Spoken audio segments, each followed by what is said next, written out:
The hunting pack moved through the crystalline forests of Vanta Prime with lethal precision. 7 alpha warriors, each standing nearly 3 meters tall, their obsidian scales gleaming under the purple moonlight. They were apex predators, had been for millennia, and tonight they tracked the most dangerous prey their world had ever known. A human. Commander Thrax raised his clawed hand, signaling the pack to halt. His thermal sensors detected heat signatures ahead, one large, one small. The human and something else. His mandibles clicked in anticipation. For 3 solar cycles, this lone human had evaded them, killed 2 of their scouts, and stolen supplies from their outposts. The council had been clear: eliminate the threat. Humans were vermin. Weak, soft-skinned creatures who had no business in this sector. They bred like parasites and spread through the galaxy with their primitive ships and even more primitive weapons. The Alphas had purged 4 human colonies already. This one had survived the initial cleansing somehow and had been a thorn in their side ever since.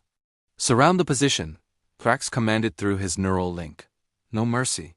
No survivors. The pack split, moving like shadows between the towering crystal spires. Thrax approached from the north, his plasma rifle charged and ready. Through the translucent trees, he could see a small clearing, a cave entrance. And there, crouched near a dying fire, was the human. She was smaller than he'd expected. Humans always were. This one was female. He noted dirty brown hair matted with blood, her clothing torn and scorched. Her face was gaunt, eyes sunken with exhaustion. She held a primitive projectile weapon, a human rifle, but her hands trembled as she gripped it. Pathetic. Thrax's targeting reticle locked onto her skull. One squeeze. One shot. The human menace would. A sound stopped him cold. A whimper. High-pitched. Frightened. His eyes adjusted, focusing beyond the human. There, deeper in the cave's mouth, partially hidden behind a thermal blanket, was the smaller heat signature, an alpha cub. Thrax's breath caught in his throat. His finger froze on the trigger. The cub was young, no more than 2 solar cycles old. Its scales were still soft, a dull gray instead of the deep obsidian of maturity. And it was injured. Badly. Thrax could see the jagged wound across its chest, the way one leg was bent at an unnatural angle. Claw marks. Probably from a razor spine, one of the few predators on Vanter that could threaten an alpha. But that wasn't what stopped him. It was the human. The woman Arya, he suddenly remembered from the intercepted transmissions. Her name was Arya, slowly lowered her weapon. She didn't look at the advancing alphas. Her eyes stayed on the cub. She reached into a torn medical kit beside her and pulled out a roll of synthetic bandaging. Her hands, still trembling, moved with practiced precision. "It's okay," Arya whispered, her voice hoarse but gentle. "I know it hurts, I know. But you have to stay still." The cub whimpered again, its golden eyes wide with pain and fear. It should have been terrified of her. Humans were the enemy. Every alpha was taught that from hatching. And yet, the cub leaned into her touch. Thrax felt his warriors emerge from the tree line, weapons raised. They saw what he saw. None of them fired. Arya worked with steady hands now, wrapping the cub's wounds with the last of her medical supplies. She tore strips from her own shirt to supplement the bandages. Thrax's thermal vision showed her body temperature dangerously low. She was hypothermic, malnourished, probably hadn't eaten in days. And yet she gave her last resources to an alpha cub. To the child of her enemy. "You're going to be fine, Fen," Arya murmured, and Thrax realized she'd named it. "Your family will find you. They're looking for you right now. I promise." The cub Fen made a soft chittering sound, the alpha equivalent of a purr. It pressed its snout against Arya's palm. "Commander," one of his warriors, Kelrix, spoke through the neural link. "Orders?" Thrax couldn't answer. His mind raced through doctrine, through centuries of alpha military tradition. The human was weak, defenseless. This was the perfect kill. Clean, easy. But she'd saved an alpha cub. His cub. The realization hit him like a plasma bolt to the chest. 3 days ago, his son had gone missing during a training exercise in the southern forests. Search parties had found nothing. Thrax had assumed the worst, that a razor-spine pack had gotten him. He'd been preparing funeral rites. And this human, this creature he'd been taught to despise, had found Fen first, had fought off the razor spine, had used her last supplies to keep him alive. Arya finally looked up. Her eyes met Thrax's, and there was no fear in them.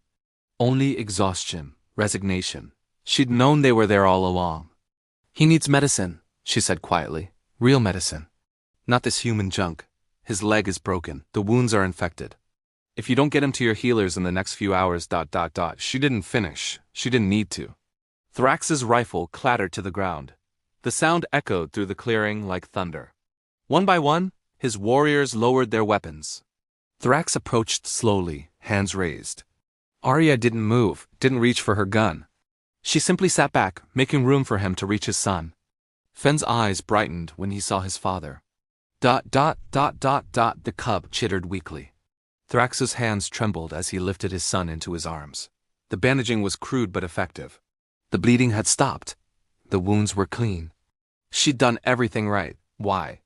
The word escaped Thrax's throat before he could stop it. Why save him? Arya looked at him with those strange, soft human eyes. "Because he's a child," she said simply. "And children don't deserve to die alone and afraid." She stood slowly, swaying with exhaustion. "You should go. He doesn't have much time." Thrax stared at her. Every protocol demanded he kill her where she stood. She'd eliminated Alpha warriors. She'd sabotaged their operations. She was the enemy. But she'd saved his son. "Kelrix," Thrax commanded. "Return to base with Fenn. Get him to the healers. Now." His second-in-command hesitated for only a moment before carefully taking the cub and disappearing into the forest, 2 warriors flanking him as escorts. Arya watched them go, a sad smile on her face. Then she turned back to Thrax and closed her eyes, ready for the end. Thrax picked up his rifle. He fired. The plasma bolt incinerated her weapon, melting it into slag. Arya's eyes snapped open in shock. "The colony ship," Thrax said slowly, each word carefully chosen. "The one the council said we destroyed 3 days ago. It's still intact. Hidden in the asteroid belt of the 3rd moon." Arya stared at him, uncomprehending. "There's enough fuel for a single jump. Enough supplies for maybe 50 humans, if someone knew where to look." He paused. "If someone had a head start before the council realized their mistake." Understanding dawned in her eyes. "Why?" she whispered, echoing his earlier question. Thrax looked at the cave where his son had been moments before. Alive because of this human. "Because," he said, "children don't deserve to die alone and afraid." He turned and walked into the forest, his remaining warriors following without question. Behind him, he heard Arya moving, gathering what little she had, running toward salvation. He did not look back. The council would be furious. There would be consequences. But as Thrax walked through the crystalline forest toward home, toward his son, he found he didn't care.